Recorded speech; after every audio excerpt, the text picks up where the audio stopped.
The words struck the quiet air of the house not like a sound, but like a physical blow, a thrown stone shattering a window that had stood for 50 years. Pay the rent, or you need to leave. Mark, his son, stood with his arms crossed, his face a mask of youthful impatience and a kind of righteous cruelty that only the truly ignorant can muster. He was framed by the doorway of the living room, a room his father, Arthur, had designed and built with his own hands half a century ago. The light from the hallway caught the synthetic sheen of his too-tight suit jacket, making him look like a cheap imitation of a man of substance. To him, Arthur was just an old man, a relic taking up space in a world that had moved on, a financial liability in the spreadsheet of his life. He saw the faded flannel shirt, the worn corduroy trousers, and the quiet hands resting on the arms of the old chair, hands that were now still but had once drafted blueprints that reshaped skylines. He saw a dependent, a problem to be managed. What he didn't see, what he couldn't see, was the architect of his own world. He didn't know that the floorboards beneath his expensive shoes were laid by a legend, that the very roof over his arrogant head was conceived by a mind that titans of industry still spoke of in hushed, reverent tones. This moment of profound disrespect, echoing in a space built on a foundation of genius and love, was not an ending. It was a catalyst. It was the quiet turn of a key in a lock that had been sealed for decades, about to open a door onto a truth that would bring his son's carefully constructed world of shallow ambition crashing down into rubble. Welcome, seekers of truth and champions of quiet honor. Here we delve into the stories that unfold in the shadows of our everyday lives, stories of unseen heroes and the moments their true character is brought, often unwillingly, into the light. We believe that true strength doesn't need a stage, and that dignity is a fortress no insult can breach. The story you are about to witness is a testament to this belief, a modern fable about a father, a son, and a house that held more secrets than just memories. It is a story about the devastating price of ignorance and the quiet, unassailable power of a life lived with purpose, a life whose value could never be measured in dollars and cents, or rent payments demanded in a moment of bitter, youthful folly. The silence that followed Mark's ultimatum was not empty. It was heavy, filled with the weight of unspoken history, of sacrifices unacknowledged, of a love that had been met with a ledger. Arthur did not flinch. He did not argue. He simply looked at his son, his eyes, the color of a faded sky, holding a deep, ancient sorrow. It was the look of a master craftsman seeing his finest work carelessly discarded. He had given his son everything, not just life, but a legacy, a foundation, a home. And in return, he was being served an eviction notice from his own heart. The air grew colder. The ticking of the grandfather clock in the hall, a clock Arthur himself had restored, sounded like a countdown. A countdown to a revelation. A revelation that would be built not with wood and stone, but with words of truth that would be as unyielding and powerful as the granite bedrock deep beneath the house. For in that moment of ultimate disrespect, Arthur made a silent, final calculation. Not of money, but of worth. And he decided, with the quiet finality of a master builder signing off on a completed project, that it was time to sell the house. Arthur's life was a study in quiet ritual, a symphony of gentle, deliberate movements that belied the grand scale of his past accomplishments. He would rise before the sun, not because of an alarm, but because his internal clock was still set to the rhythms of creation, of pouring foundations at dawn and framing walls against the morning light. He would move through the house with a soft, limping gait, the legacy of a fall from a scaffold 3 decades prior, a fall that had nearly cost him his life but had instead imbued him with a permanent, physical reminder of the stakes of his craft. The house was his sanctuary and his silent partner. It breathed with him.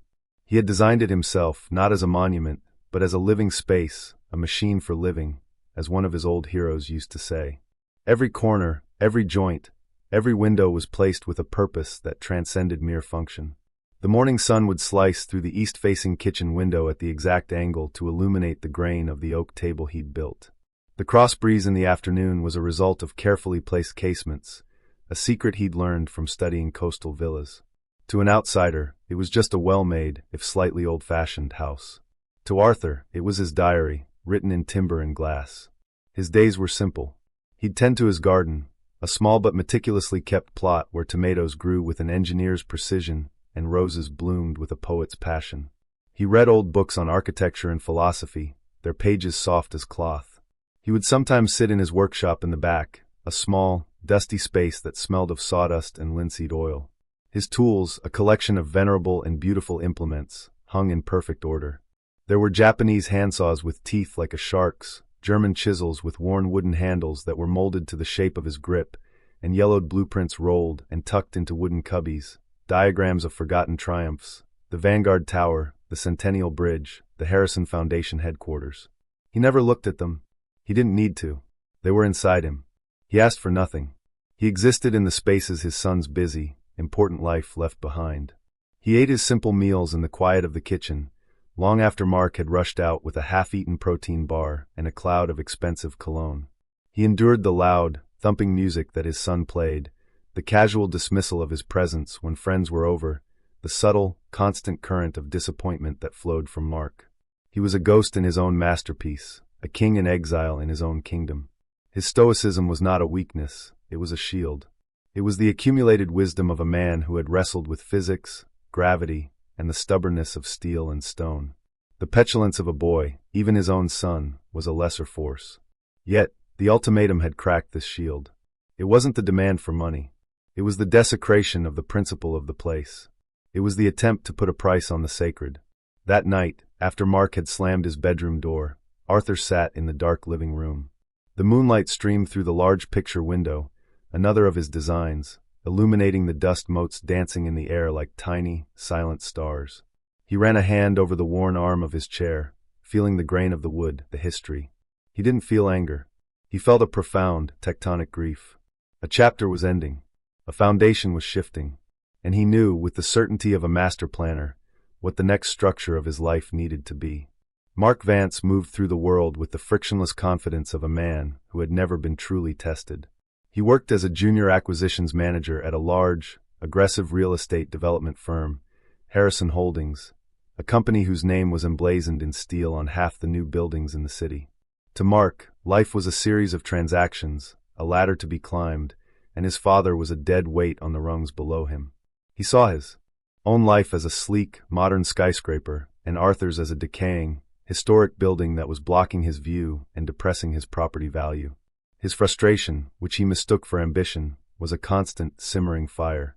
He felt he was shouldering the burden of the house, the property taxes, the utilities, the upkeep. And for what? For an old man who sat in a chair all day and contributed nothing.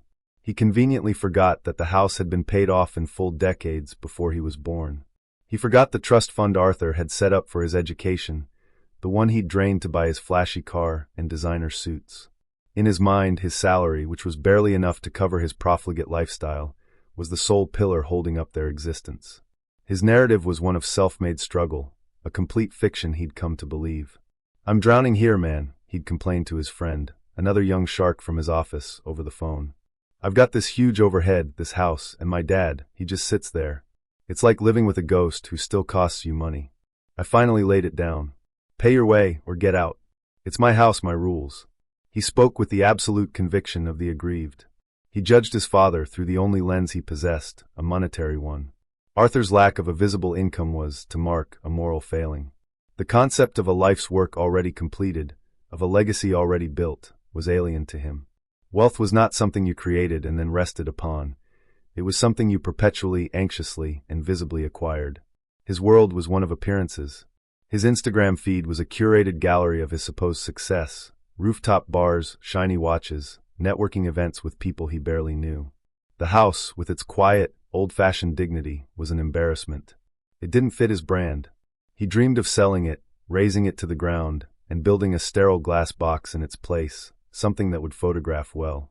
His disrespect for his father was not just personal, it was ideological.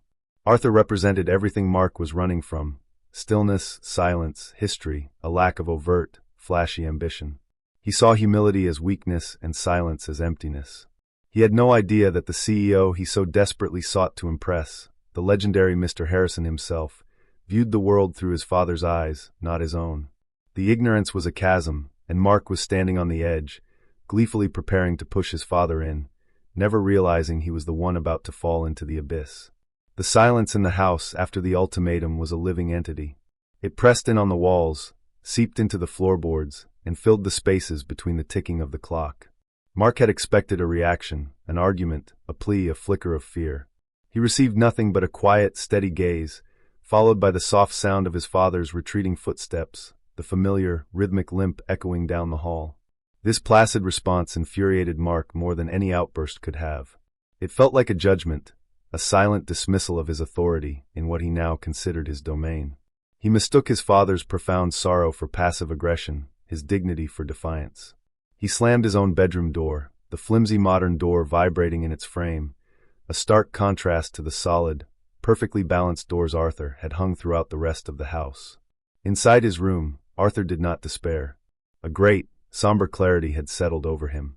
The boy he had raised was gone, replaced by this stranger who spoke of homes in terms of rent and fathers in terms of expenses. The house, his beautiful, breathing creation, had become a prison of memory and a stage for this slow, painful erosion of love. It was time. He moved to his old wooden desk in the corner, the surface of which was clean save for a single, black, rotary-style telephone that hadn't been used in years. His fingers, gnarled from work but still steady, dialed a number from memory, a number that connected not to a local line, but to a private switchboard in a tower of glass and steel downtown. A crisp, professional voice answered. Mr. Harrison's private line. Arthur's voice, when he spoke, was quiet, but it carried an undeniable weight, the rust worn off by disuse to reveal the pure steel beneath. "This is Vance," he said. "Arthur Vance." There was a pause on the other end, a moment of stunned silence, then a flurry of activity. The professional tone was replaced by one of reverence and shock. "Mr. Vance." "Sir." "One moment, I'll get him immediately." Arthur waited, listening to the faint, excited murmurs on the other end. He looked out his window at the great oak tree in the backyard, a sapling he had planted the day Mark was born. It had grown strong and tall, its roots deep in the earth. Some things took, others did not. The voice that came on the line next was deep, warm, and filled with a genuine, unfeigned delight and concern. "Arthur? My God, is that you? Is everything all right?" It was James Harrison, a man the city knew as a titan of industry, but a man who 40 years ago had been a penniless, ambitious young architect with a portfolio of dreams and nothing else. Arthur had been his mentor, his champion, his first and greatest believer. "I'm fine, James," Arthur said, his voice even. "But it's time. I want to sell. Everything." There was another silence on the line, this one filled with understanding. James Harrison, who knew Arthur better than anyone, knew this wasn't a business decision. It was the end of an era. "I understand," he said softly. "Consider it done. I'll handle it personally. The Preservation Society will be ecstatic. Your legacy will be protected, Arthur. I promise."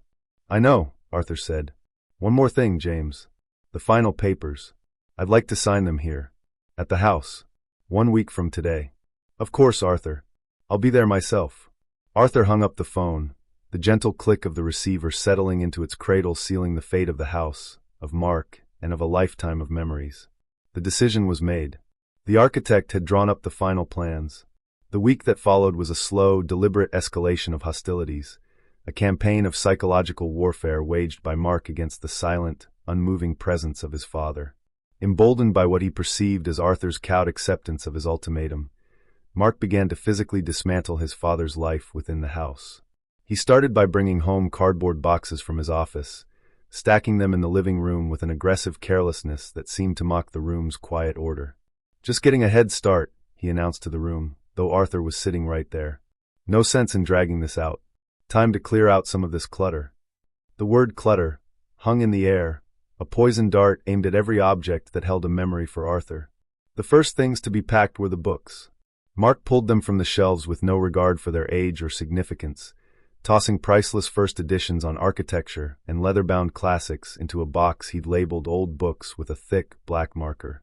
He handled them like bricks, their spines creaking in protest. Arthur watched, his face impassive, his heart a cold, heavy stone in his chest. Each book that dropped into the box felt like a shovelful of dirt on a coffin. Next, Mark turned his attention to the small personal effects, the little totems of a life lived. A collection of beautiful, smooth stones Arthur had gathered from riversides near his greatest building projects. A framed photograph of Arthur's late wife, her smile gentle and loving. Mark picked it up, glanced at it, and placed it face down in a box. "We've got to be practical," he muttered, more to himself than to Arthur. "Can't be sentimental." He was not just packing things, he was erasing a history he didn't understand. He saw old junk, He didn't see the stone from the quarry that supplied the granite for the city hall, or the face of the woman who had been the silent partner in every one of her husband's triumphs. The indignities mounted daily. Mark began to have a friend over, a smirking, callow young man from his office named Todd, who was a carbon copy of Mark's own shallow ambition. They would sit in the living room, surrounded by the boxes, drinking beer and talking loudly about money, deals, and women, pointedly ignoring Arthur, who sat in his usual chair, a silent, stoic island in a sea of their vulgarity. One evening, Todd, emboldened by beer, picked up a small, heavy object from the mantelpiece, a polished bronze award, shaped like a stylized compass rose. It was the prestigious International Builders Guild Medal for Lifetime Achievement, an award spoken of with the same reverence as a Nobel Prize in the world of architecture. It was covered in a fine layer of dust. "What's this old thing?" Todd asked, tossing it in his hand. Mark glanced at it. "I don't know. Something from one of his old jobs, I guess. Probably a safety award for not falling off a ladder." He laughed a short, ugly bark. "You can probably chuck it in one of those boxes." Arthur's gaze flickered to the metal, then back to the window. He said nothing. He didn't need to defend his own monuments. Their foundations were deep and strong, impervious to the petty earthquakes of boys like these. He was simply bearing witness to the final, crumbling facade of his son's character. The catalyst for the final act arrived, as it often does, in the form of an innocent observer. On the Wednesday of that long, final week, Mark brought home a junior colleague from the office, a young woman named Sarah. She was new to the firm, bright, earnest, and possessed a quiet perceptiveness that Mark, in his self-absorption, completely missed. He had brought her back to the house under the pretense of needing her help with a presentation, but his real motive was to subtly show off what he considered his property, to establish his status as a man of substance. As they walked in, Sarah immediately felt that the house was different. It wasn't grand or ostentatious like the sterile condos her colleagues lived in. It had a feeling, a presence. The quality of the light, the warmth of the wood, the perfect proportions of the rooms, it all spoke of a master's touch. "Your house is beautiful," she said, her voice filled with genuine admiration. Mark scoffed. "It's old. I'm thinking of tearing it down and building something modern." Sarah looked at him, a flicker of disbelief in her eyes. It would be like tearing down a cathedral to build a storage unit. Her eyes wandered around the living room, now a chaotic mess of half-packed boxes. And then she saw Arthur, sitting in his chair by the window. Mark performed a cursory, almost contemptuous introduction. "Oh, that's my dad, Arthur. Dad, this is Sarah from work." Arthur turned his head and gave her a small, gentle nod. His eyes, she noticed, were incredibly intelligent and kind. There was a depth there that made the living room's chaos seem trivial and temporary. Sarah, guided by an instinct she couldn't explain, walked over to him and extended her hand. "It's a pleasure to meet you, sir," she said respectfully. Arthur took her hand. His grip was firm, his palm calloused but gentle. "Sarah," he said, his voice quiet but clear. It was the first time she had heard him speak, and the simple utterance of her name felt more significant than all of Mark's blustering chatter. As Mark fussed with his laptop, Sarah's gaze was drawn to a partially open box near Arthur's chair. Peeking out from under a fold of newspaper was the corner of a rolled-up document. It was not paper but old yellowed vellum. She could see the faint, elegant lines of a technical drawing, rendered in blue ink, with notes in a precise, architectural script. She was an architecture enthusiast herself, a hobby she kept quiet at the aggressively commercial firm. She recognized the style, the quality. This was the work of a master. Her eyes then caught something else. On a small side table, mostly obscured by a stack of magazines Mark had tossed there, was a framed photograph. It showed a much younger Arthur, standing on a construction site, laughing with a group of men. Sarah's breath caught in her throat. Standing next to Arthur, with his arms slung around his shoulders, was a young, charismatic James Harrison, the legendary founder and CEO of their company. Mark, noticing her stare, walked over. "Oh, that?" he said dismissively. "Just some of his old construction buddies. He was a project manager or something a long time ago." Sarah looked from the photograph to the quiet old man in the chair, and then to the arrogant son who saw nothing. And in that moment she knew. She knew with absolute certainty that they were standing in the presence of someone far greater than Mark could ever comprehend. A deep sense of wrongness settled over her, the feeling of witnessing a historical treasure being used as a doorstop. The dissonance was deafening. The air was thick with dramatic irony, and she felt like the sole audience member who had been let in on the secret, waiting for the curtain to rise on the final, inevitable act. The final day arrived cloaked in a gray, drizzling sky, the weather a perfect reflection of the somber mood within the house. For Arthur, it was a day of quiet closure. For Mark, it was a day of triumph. He had woken up with a palpable sense of victory, the feeling of a battle won. He strode into the living room, which now looked more like a storage locker than a home, the boxes of his father's life stacked against the walls like gravestones. "Well, today's the day," he announced, his voice loud and artificially cheerful. "Got a place lined up yet? The why isn't so bad, I hear." Arthur was sitting in his chair, dressed in the same simple, clean clothes as always. He was looking out the window, watching the rain trace paths down the glass he had installed 50 years ago. He did not respond. His silence, which Mark had once mistaken for weakness, now felt unnerving, like the calm before a storm. Mark's bravado began to curdle into anxiety. He needed a reaction, a confirmation of his power. "Did you hear me? I said today is the day. Your free ride is over." Just as the ugly words left his mouth, a new sound intruded upon the scene. It was a low, powerful hum, the sound of expensive engines idling. Mark glanced out the front window, his annoyance turning to confusion. A sleek, black sedan, the kind that whispers of power and money, was pulling up to the curb. Behind it, another, and another. A small convoy of impeccably clean, imposing vehicles had arrived, parking in a neat, disciplined line in front of their modest house. Doors opened with a solid, satisfying thud. Men in dark, tailored suits emerged, their movements crisp and efficient. They fanned out, creating a subtle, respectful perimeter.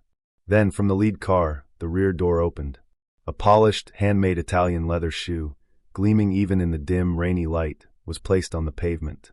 The camera of the mind would pan up from that shoe, over a perfectly creased trouser leg, a bespoke suit jacket, to the face of a man who radiated an aura of absolute, unshakable authority. It was James Harrison. He was older than in the photograph Sarah had seen, his hair a distinguished silver, but his presence was even more commanding. He stood for a moment, taking in the scene, his gaze sweeping over the house with an expression of profound respect and a hint of sadness. Mark stared, his jaw slack. "Mr. Harrison? Here? At his house?" A jolt of adrenaline and panic shot through him. This was his chance. His CEO at his doorstep. He threw open the front door, a sycophantic, nervous smile plastered on his face. "Mr. Harrison. Sir. What an incredible surprise. What on earth are you doing in this neighborhood?" He gestured wildly at his own chest. "I'm Mark Vance. From Acquisitions. I don't know if you remember me." James Harrison's eyes, sharp and intelligent, flickered over Mark for a brief, dismissive second before looking past him, into the house. His gaze found Arthur, still sitting calmly in his chair. The entire tense tableau was set. The unknowing antagonist, puffing himself up. The silent hero, waiting with quiet dignity. And the vindicator, the witness, who had arrived to balance the scales.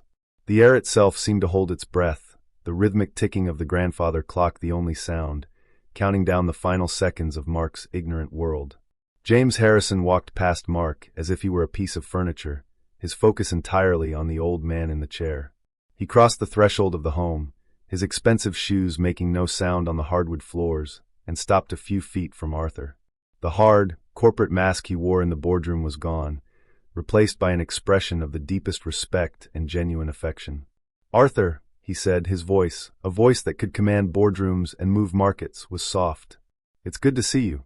Arthur looked up, a faint, sad smile touching his lips. "James, you came."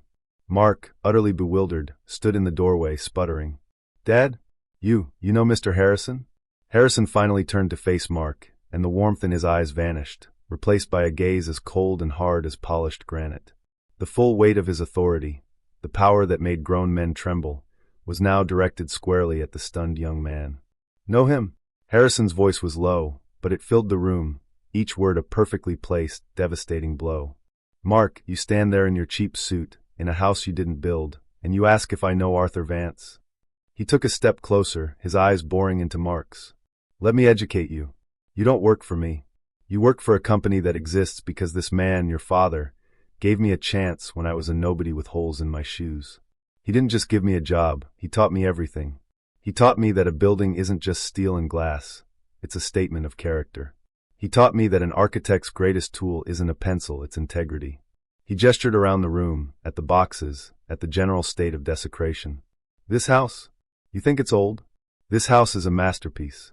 It's on the historic registry. Architects from around the world study its design. It's worth more than you'll make in 10 lifetimes. And you've treated it like a flophouse. Mark's face had gone from smug to confused to bone-white with terror. He tried to speak, but no sound came out. Harrison wasn't finished. He pointed a finger at the box labeled Old Junk. You see that? You see that award your friend was tossing around? That's the Builders Guild medal. They've given out 3 of those in the last century. 3. This man is one of them. The Vanguard Tower, which you see from your office window every day. He designed it. The Centennial Bridge, which you drive across without a thought. He engineered it. The very headquarters of the company you think you work for? He built it, and he sold it to me for $1 on a handshake because he believed in me. Harrison's voice dropped to a near whisper, but it was more powerful than a shout. This man doesn't live in your house, son. You live in his. He doesn't owe you rent. You owe him your entire existence. He owns this land. He owns this entire block. In fact, Harrison pulled a sheaf of documents from his inside pocket. Up until an hour ago, he was also the silent majority shareholder of his company. He owned you, your job, your future, and you ordered him to the curb. He let the words hang in the air, a final, crushing weight.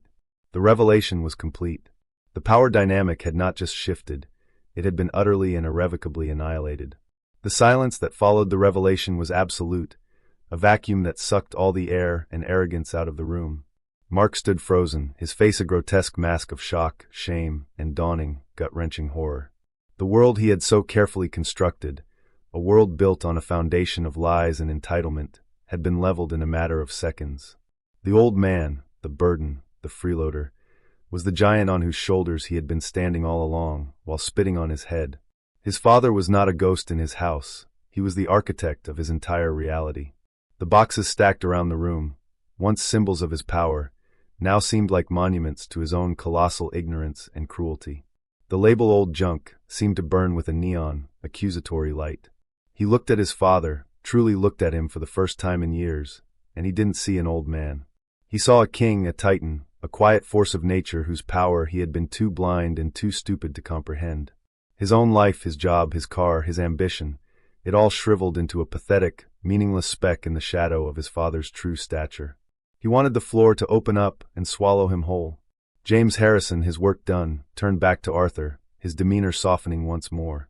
He gestured to a small, worn leather bag sitting by Arthur's chair, the only thing not packed away in a box. "Are you ready, Arthur?" Arthur nodded slowly. With a quiet grace, he pushed himself up from his chair. He didn't look at his son. There was no, "I told you so," no triumphant glare, no parting shot. There was no need.